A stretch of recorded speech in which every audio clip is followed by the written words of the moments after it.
Hello there and welcome to my course. In this course you will learn about one amazing application development platform called Backendless. With the help of that platform we are going to build our own startup. Yeah, you heard right. We're going to develop a single application on two different platforms, Android and the web.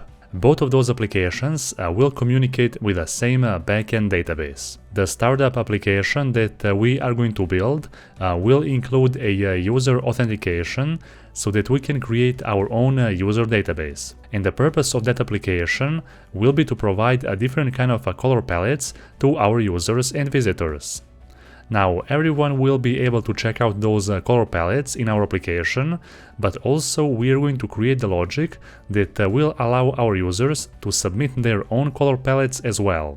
And you as an admin will have a full control over the process of approving those submitted color palettes from those users. When it comes to an Android application, we are going to develop that application in Android Studio by using the modern UI toolkit called Jetpack Compose and a Kotlin programming language as well.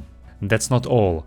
We are going to develop that Android application with the help of a Backendless Android SDK that will allow us to integrate all the necessary functionality in order to establish a communication with the Backendless platform itself. Now the most exciting part comes after that, when we focus on creating the web application as well.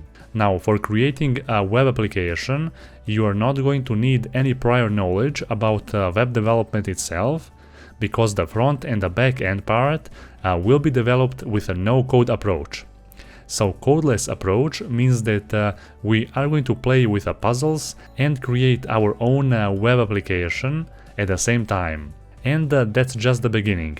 A Backendless platform offers a lot of more different features and functionalities that you are going to learn about after you enroll in this course.